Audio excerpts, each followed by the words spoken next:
Ja, moin Leute, hier ist nochmal Julian von Lockpicking Nord und ich habe heute für euch einen Arrow-Zylinder, einen amerikanischen von Potty, aber pinned bei West Coast Picks und ja, relativ massiv. Ich hatte ja zuletzt das Challenge Lock von Pick Me in der Hand, das war relativ klein, das hier ist schon ein etwas größerer Zylinder. Wie gesagt, das ist ein Arrow-Zylinder, hat einen 1, 2, 3, 4, 5, 6 Pinner Schlüssel und ist, denke ich mal, auch sechsfach bepinnt. Hat hier vorne so ein F für Front, denke ich mal, drauf. Wurde wahrscheinlich das eine oder andere Mal zerlegt für eine möglichst gemeine Modifikation. Ja, mal sehen, was passiert.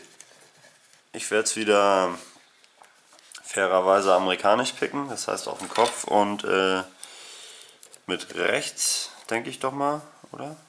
Ich auf den Kopf picken? Ich weiß nicht mal, wie ich das spannen soll hier.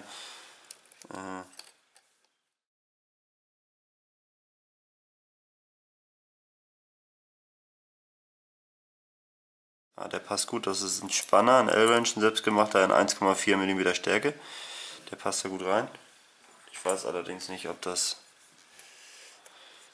jetzt hier so zum Picken funktioniert. Sonst muss ich es doch in der Hand picken oder doch andersrum vor allen Dingen.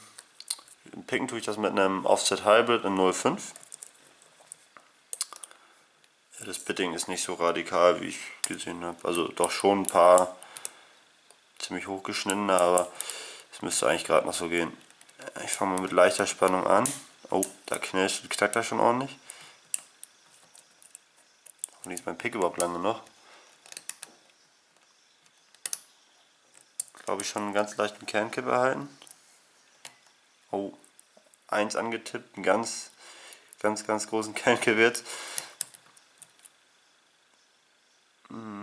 Habe jetzt einen ziemlich festgebundenen Pin hinten auf 6. Weiter zu 4. 4 sitzt, ja, 4 gibt mir Counter Rotation, also einen gleichen Kipp. 3 ist ebenfalls gebunden. Wie mir scheint, 1 müsste noch sitzen. Das Gute ist ja, wenn man die falsch rumpickt, dann fallen die Keypins wieder runter und man hat nicht manchmal so ein bisschen getäuscht. Da hinten scheint irgendwas sehr stark gebunden zu sein. Entweder sitzt der schon total oder bin jetzt wieder auf 3. 3 sitzt komplett fest. Werde mal wieder ein bisschen Spannung nachlassen. Oh, jetzt habe ich 3, glaube ich, übersetzt. Könnte durchaus sein.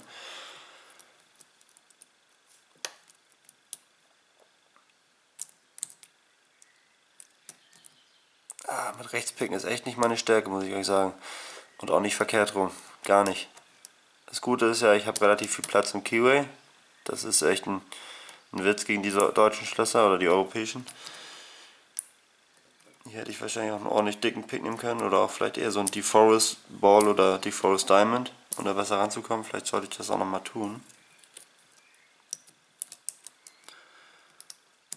Ich glaube, oh, jetzt fällt mir noch der Tensioner weg. Ich glaube, ich werde mal so vorsichtig wegschieben, damit er so bleibt vielleicht. Ein bisschen zur Seite. Und mir mal was Schönes aus meinem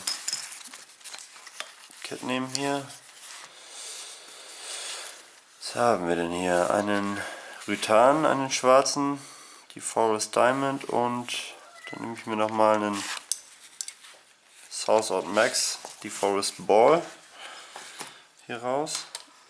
Mal gucken, ob ich damit vielleicht besser fahre. Ja, Katze. Essen gab schon. Entschuldigt das Chaos hier. Also vorsichtig den Spanner einsetzen. Nein, da habe ich was verloren. Naja, ihr kennt das Chaos ja, wenn ich was versuche zu picken. Oder zu zerlegen auch manchmal. Bin jetzt hier mit dem South Out Max zugange. Mal gucken, ob ich da ein bisschen... Ah ja, da habe ich ein bisschen mehr Höhe. Okay, jetzt habe ich hier einen ziemlich starken Kernkipp, nachdem ich 3 nochmal gesetzt habe. Wie gesagt, ganz leichte Spannung, versucht den Tensioner nur festzuhalten, dass er nicht rausfällt.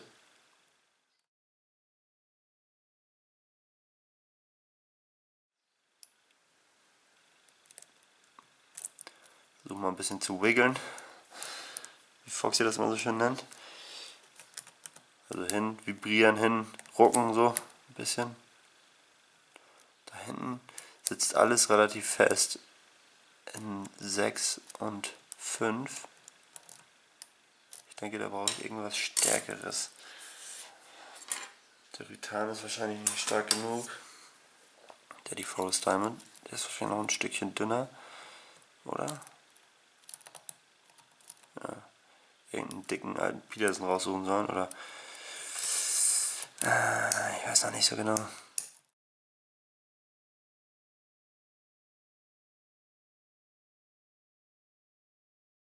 So, ich habe mir noch so einen guten Bosnian Bill Pick. Die Forest Diamond in geschätzten Millimeter Stärke oder 0,8 oder so. Das ist echt ein richtig massives Teil. Den werde ich jetzt aber auch brauchen.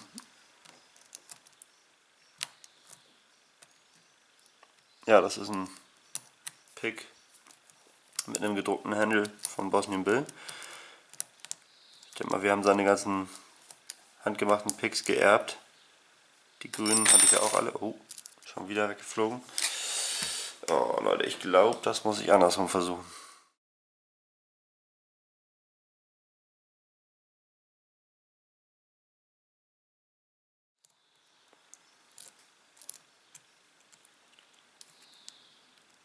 Oh, jetzt habe ich einen starken Kernkipp erhalten. Von Nummer 3, glaube ich nochmal. Bin ich mal gespannt, was da drin ist.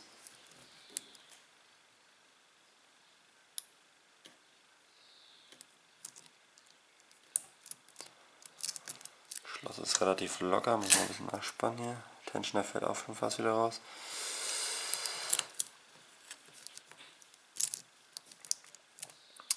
Ja, das also ich muss sagen, 3 gibt mir irgendwie immer Feedback. Aber den kann ich doch nicht so tief setzen, das kann ich mir gar nicht vorstellen. Ich bin jetzt bei 2 und nochmal bei 1. Tensioner fällt mir fast raus.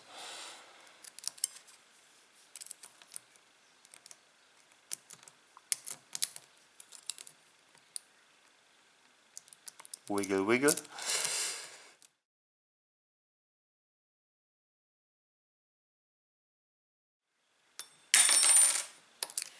Verflucht. Verflucht. Ich komme nicht weiter. Ich werde jetzt mal versuchen, jetzt unten zu spannen. Doch nochmal. Nein, jetzt habe ich alles verloren. Oder viel auf jeden Fall. Brauche vielleicht den Platz hier oben doch.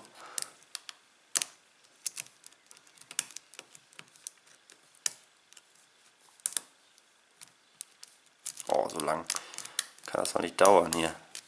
Amerikanisches Schlösschen.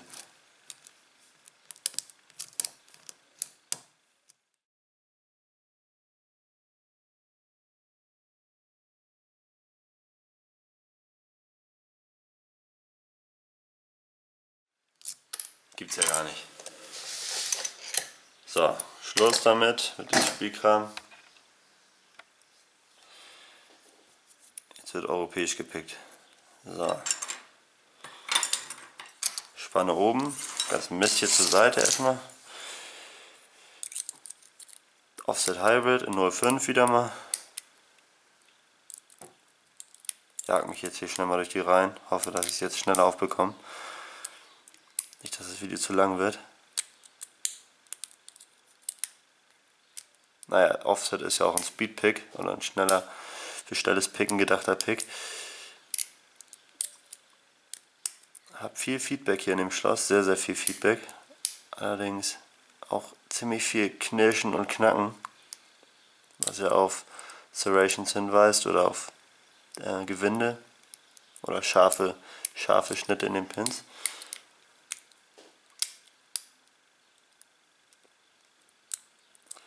Pick jetzt immer von hinten nach vorne mich durch. Eins scheint gebunden.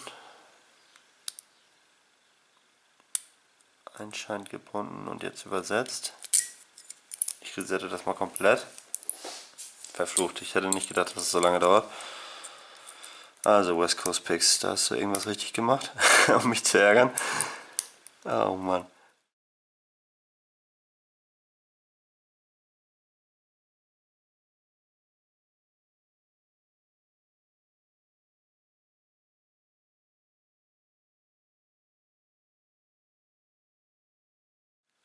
So, auf den Deforest von Bosnian Bell umswitchen hier.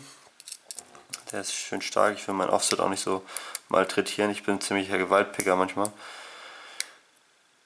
Und der ist wesentlich schlanker und auch nur 0,5 mm stark. Das heißt, da trifft das Material bei mir schon an die Grenzen, an seine Grenzen.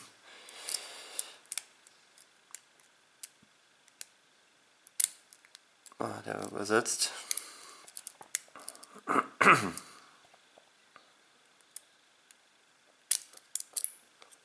So, ich glaube, das wird jetzt echt eine schwierige Nummer.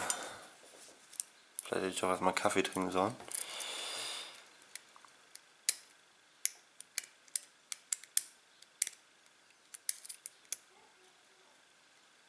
Wir werden sehen. Vor der Kamera picken ist natürlich auch so eine Sache, ne? Schön weit weg vom Körper.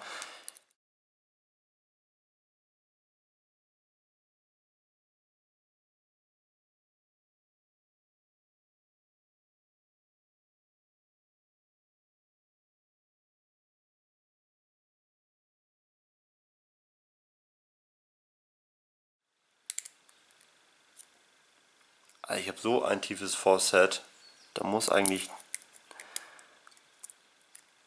nur noch einer irgendwie.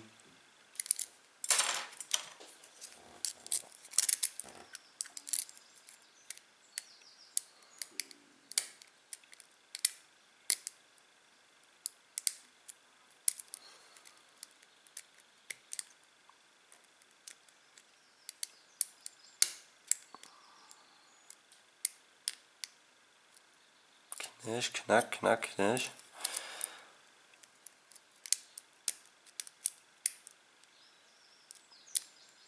Wahrscheinlich jetzt relativ verkrampft mit diesem Mini-Schloss in der Hand und ein bisschen zu viel Spannung auf allem.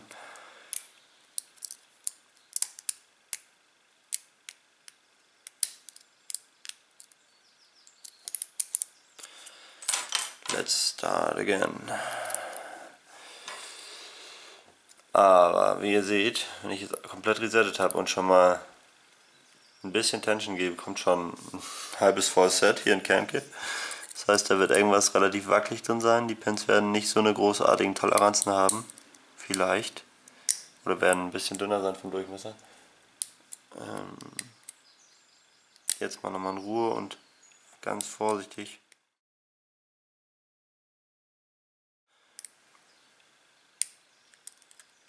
Bisschen rein massieren, die Pins vorsichtig und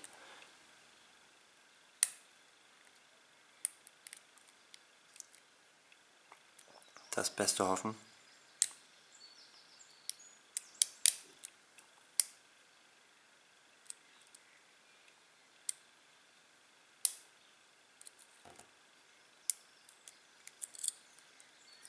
Mann, habe ich ein tiefes Falset. Aber Kernkip ist wahnsinnig. Da muss irgendwie ein richtig krasser T-Pin drin sein.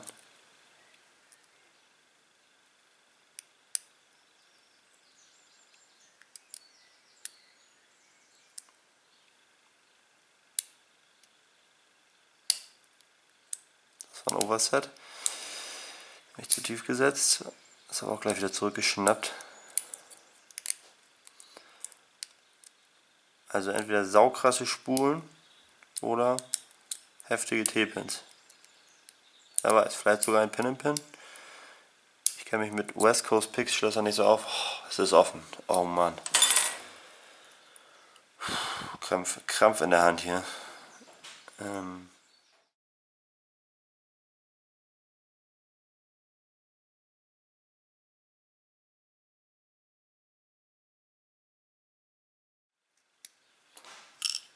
Das war schon mal der Clip. So, jetzt brauchen wir natürlich nochmal einen Caution.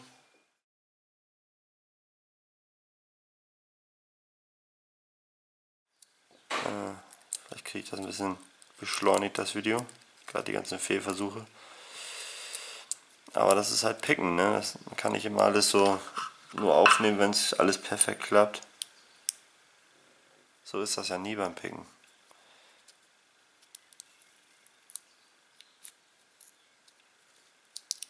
So ist das ja leider nie.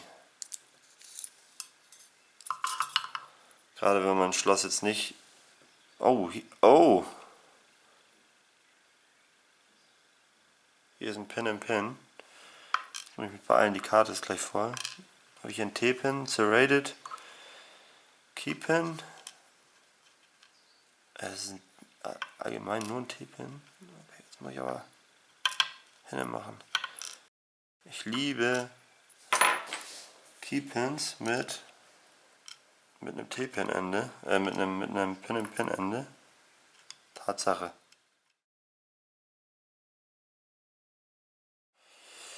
In 1 haben wir einen Serrated. In 2 haben wir, oh, ein Christmas Tree. Kommt mir bekannt vor, so baue ich die auch immer. In 3 haben wir eine wahnsinnig, oh, noch ein Pin-in-Pin, Serrated Pin-in-Pin. In 4 haben wir einen, so rum war der bestimmt nicht drin, so, eine Serrated Spule. In 5 haben wir einen T-Pin-Spule. Und in 6 haben wir noch einen Pin-in-Pin. Wahnsinn. So viele Pin-in-Pins hier drin, dass ich das überhaupt aufbekommen habe. Oh, das war blöd.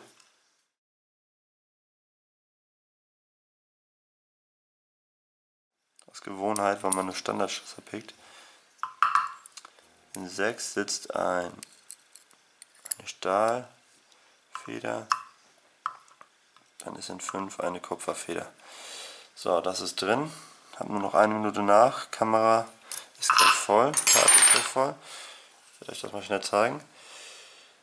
So, wie ihr sehen könnt, in 1 ein T-Pin, 2 ist ein Serrated, 3 ist eine Serrated Spule, 4 ist ein Pin-in-Pin mit Serration oben am Ende, da ist ein Serrated in 5 und in 6 ist auch ein Serrated. Unten haben wir in 1 einen Serrated, in 2 einen Christmas Tree mit Serrated unten am Schaft, also mit einer kleinen Nut. Dann haben wir ein Serrated Pin-in-Pin mit Serration sogar auf dem dünnen Pin. Dann haben wir hier eine Serrated Spule und in 5 haben wir einen Serrated Spule T-Pin und in 6 haben wir einen Pin-in-Pin. Uiuiuiui, Wahnsinn, was West Coast Picks da reingebastelt hat. So, jetzt muss ich auch Schluss machen, die Karte ist gleich voll. Das war's auch für heute. Ich hoffe, es hat ein bisschen gefallen und sonst bis zum nächsten Mal. Tschüss.